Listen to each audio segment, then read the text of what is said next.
आप देख रहे हैं एक्सप्रेस न्यूज टुडे, सच्ची खबर सब पे नजर।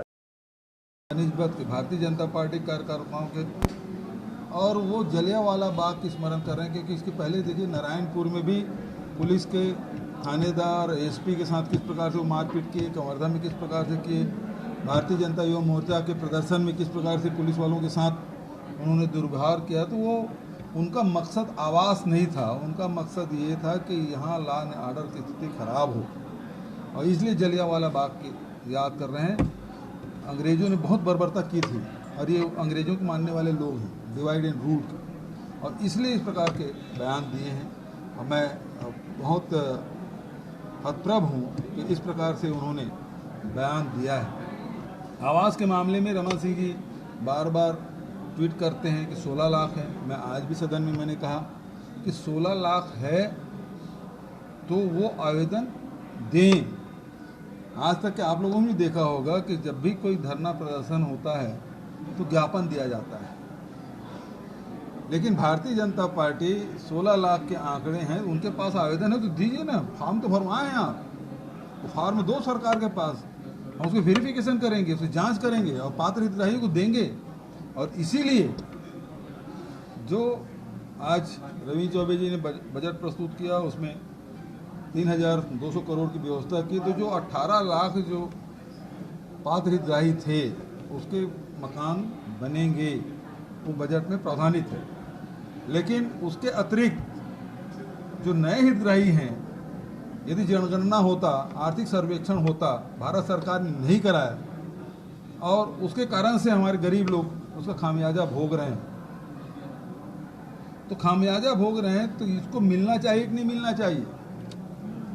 भारतीय जनता पार्टी के साथी मौन है। आज जरूर सदन में पुन्नूलाल मोहल्ले जी ने कहा कि जो सर्वे होगा उसे हम सहमत हैं, क्योंकि उसके अलावा उनके पास कोई रास्ता बचा नहीं। तो दे दीजिए ना, आवेदन दे दीजिए ना, हम लोग उसमें वेरिफिकेशन कर लेंगे। और फॉर्म हम लोग उसको सर्वे करा रहे हैं, जिसमें नए हितग्राही हैं 18 लाख से और अधिक जो होंगे उनको भी क्रमबद्ध ढंग से उनको आवास देंगे। 1 अप्रैल से शुरू कर रहे हैं और उसके लिए भी हम प्रावधानित करेंगे, उनको भी मकान के लिए राशि देंगे। लेकिन जब भारतीय जनता पार्टी सहमत हुई है, प्रधानमंत्री की चिट्ठी लिखे हैं जनगणना के लिए, उन्होंने कुछ नहीं कहा।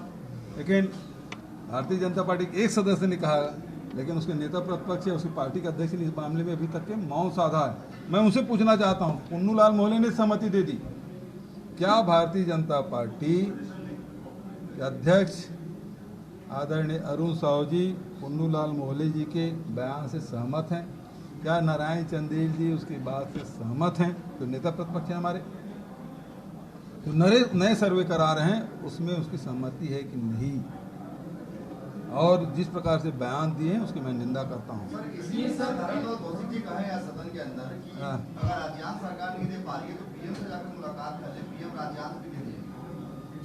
तो क्यों सारी योजनाओं को, अच्छी बात है। मैं बार बार सदन में इस बात का उल्लेख किया हूँ, विभिन्न योजनाएं जिसमें 90-10 था, 75-25 था, 60-40 था, अब उसको घटा के वो 50-50 कर दिए हैं। तो जितनी योजनाएं हैं, चाहे जल जीवन मिशन का हो, चाहे इंदिरा आवास, प्रधानमंत्री आवास का हो, जितनी योजनाएं हैं, पहले 90-10, 75-25 का होता था, 60-40 का होता था। अभी जितनी सड़कें बन रही है उसमें 100% मिलता था, LWA क्षेत्र में, उसमें भी आपने प्रतिशत लगा दी।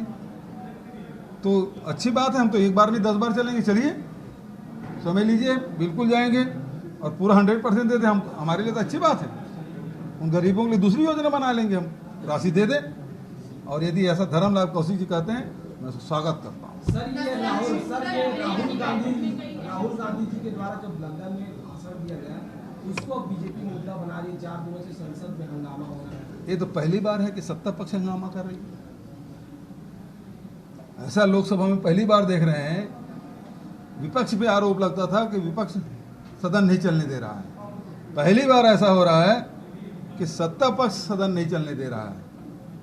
पहले तो मीडिया में चर्चा होती थी कि दिन में कितना करोड़ रुपया खर्चा होता था, 1 मिनट में कितने करोड़ रुपया, कितने लाख रुपया लगता है। लेकिन आज कोई चर्चा नहीं कर रहे हैं। डिबेट का विषय नहीं है। क्योंकि सत्ता पक्ष इसमें ये, लेकिन सत्ता पक्ष सदन नहीं चलने दे रहा है। इसका मतलब क्या है? इसका मतलब ये है कि जो अडानी के मामले में राहुल जी जो लोकसभा में जो बोले हैं, कितने बार विदेश साथ में गए हैं, कितना पैसा LIC का डूबा है, सेल कंपनियों के बारे में जो सवाल किए हैं, उसका जवाब नहीं देना है। और इसलिए राहुल जी का विदेश में जो भाषण है उसको एक मुद्दा बना रहे हैं, जबकि इसके पहले प्रधानमंत्री स्वयं जब विदेश यात्रा में तब उन्होंने कहा कि भारत में जन्म लेना दुर्भाग्य की विषय है। इससे ज़्यादा खराब कोई बयान नहीं हो सकता। यदि हम भारत में जन्म लिए हैं तो हमारा दुर्भाग्य है। मैं ये कहता हूं कि भारत में जन्म लेना हम सबका सौभाग्य है। और प्रधानमंत्री जी इसके बारे में बोले तो भारतीय जनता पार्टी को पहले अपने प्रधानमंत्री जी से, अपने नेता से पूछना चाहिए, वहाँ सांसदों को।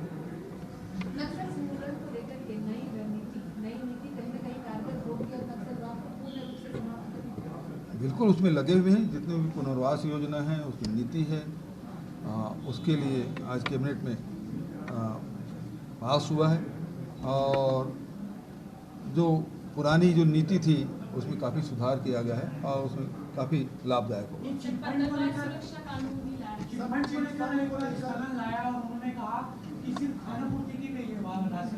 आप आंकड़े पेश करते हैं लगातार कि चिटफंड का पैसा वापस दिया गया है, लोगों को पैसा मिला है और पूर्ववर्ती सरकार में चिटफंड घोटाला हुआ। ये कह रहे हैं कि चिटफंड को लेकर सिर्फ खानापूर्ति हो रही है, पैसा नहीं गया है। इससे ज़्यादा दुर्भाग्यजनक बात क्या है? क्योंकि उस समय मैं भी सदन में था और स्थगन उन्होंने लाया था, लेकिन दुर्भाग्यजनक बात, जिन लोगों ने चिटफंड कंपनी के कार्यालय खुलवाए, जिन लोगों ने रोजगार मेला लगा के नौजवानों को सर्टिफिकेट दिए, वो लोग आज सवाल कर रहे हैं कि उन्हीं के कार्यकाल में सबसे ज़्यादा या पूरा कहा जाए, चिटफंड कंपनी उन्हीं के समय शुरू हुआ, उसी समय लोग पैसा लगाए। तत्कालीन मुख्यमंत्री जी, उसके परिवार के सदस्य, तत्कालीन नेता, विधानसभा अध्यक्ष, तत्कालीन विधानसभा उपाध्यक्ष, तत्कालीन मंत्री, सब लोग कार्यालय का उद्घाटन किए और इसी को देख के सब लोग पैसा लगाया। पैसा डूब गया। सहारा इंडिया तो पूरे देश में है। सुप्रीम कोर्ट का गाइडलाइन, वहाँ उन्होंने एक कमेटी बनाई है, लेकिन आज तक के न भारत सरकार वापस करा पाई, न कोई राज्य वापस करा पाया। केवल छत्तीसगढ़ है जो सैकड़ों डायरेक्टर को जेल के पीछे भेज दिया है और दूसरा उनके संपत्तियों को पूर्व करके उन गरीबों तक वो पैसा, हजारों लोगों का अभी तक हम वापस कर चुके हैं और प्रक्रिया निरंतर जारी है। लेकिन इस गति से मैं भी संतुष्ट नहीं हूं और इसीलिए, क्योंकि ये संपत्ति छत्तीसगढ़ से बाहर भी है और मनी लॉन्ड्रिंग के केस है, इसीलिए हम कहते हैं कि ईडी से इससे बढ़िया आदर्श केस और दूसरा नहीं मिलेगा मनी लॉन्ड्रिंग का। लेकिन ईडी डायरेक्टर उसको स्वीकार नहीं कर रहे। मैंने भी चिट्ठी लिखी, HM को भी चिट्ठी लिखा, लेकिन वो स्वीकार नहीं कर रहे हैं। जबकि गरीबों का पैसा, आम जनता का पैसा, नौकरी पैसा, किसान, मजदूर, शहर के, गांव के, मध्यम वर्ग, निम्न आय वर्ग के लोगों ने इसको पैसा डाला है और हजारों करोड़ रुपए लेके भागे हैं। तो ये पैसा वापस आना चाहिए। लेकिन अब इसी कहते हैं लबरक ना कर, मतलब इनको मतलब शर्म भी नहीं आती भाई। एक तो अनमोल इंडिया के मामले में पूर्व सांसद राजनांदगांव बेल में है, कोर्ट के आदेश पर FIR हुआ था, तो कम से कम पूर्व मुख्यमंत्री उसी पैसा को वापस करा दे। कहाँ संपत्ति जब्त है, अपने घर में थोड़ा शुरुआत कर ले। सर एक सवाल है कि रमन सिंह ने आज आरोप लगाया है और सदन में कहा है कि 600 करोड़ रुपए का शामिल जो है वो भ्रष्टाचार किया गया है आपकी सरकार के द्वारा। हालांकि मंत्री ने पूरे जवाब दिए, वो लोग कह रहे थे कि उस पर JPC जांच हो। JPC तो लोकसभा में होता है, क्योंकि राज्यसभा भी है, लोकसभा भी है, इसलिए JPC है, ज्वाइंट पार्लियामेंट कमेटी। यहाँ तो केवल विधानसभा है, विधानमंडल तो है ही नहीं है। तो JPC की मांग मैं तो लोकसभा से कर रहे हैं।